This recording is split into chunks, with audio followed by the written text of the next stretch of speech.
The House Select Subcommittee on the Coronavirus. He's Congressman Brad Wenstrup. Brad, ex-Congressman, you're really standing up. You're saying, China, stop the bullying. There are 2 accidental lab leaks in China. There's evidence of that in the fall of 2019. This is way earlier than they realized. They're the ones covering up.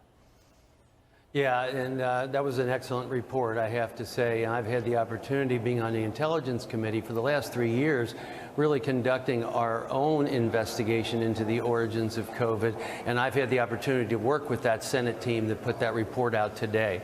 So no real surprise for what I'm hearing today, and certainly understanding all the way. So we get this letter from the Chinese embassy telling us that they oppose our investigation on the Select Subcommittee and tell us to cease and desist, basically, which we are not going to do.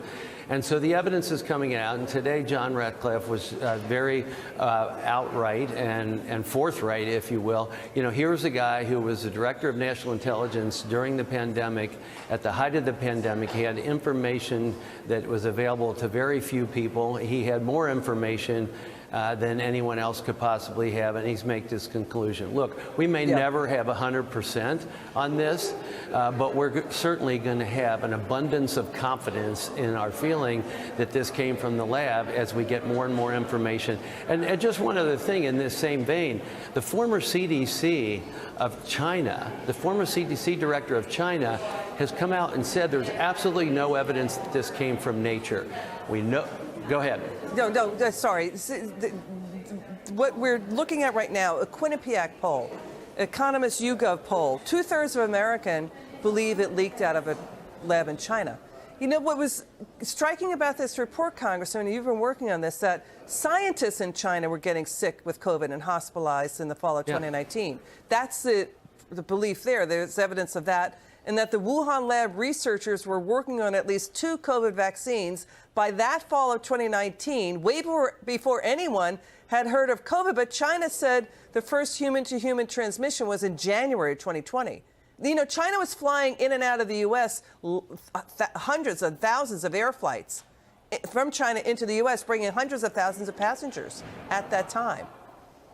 Yep, and as the researchers were getting sick, we saw some interesting things taking place in Wuhan, where they put in a new ventilation system and they just started to destroy their data. And this supposedly civilian entity, the Wuhan Institute of Virology, was taken over by the military.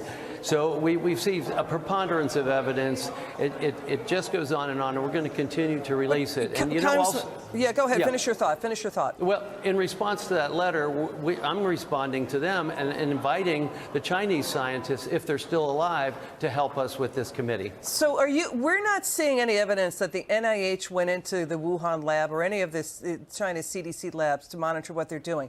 We're not seeing any evidence that EcoHealth Alliance, that nonprofit that got funding from the Dr. Fauci's agency, went in there to monitor what was going. Was the U.S. doing proper oversight of these labs? They were operating with dangerous Frankenstein viruses that could basically create and trigger pandemics.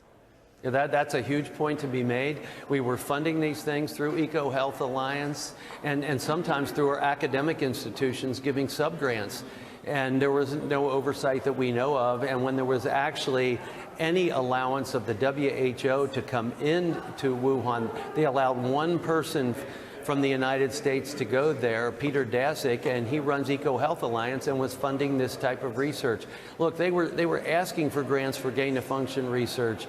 It's all adds up, and America's starting to get it, and that poll shows that. Got it. Congressman Wenstrup, thanks for joining us tonight. We'll have you back on, we hope, again soon.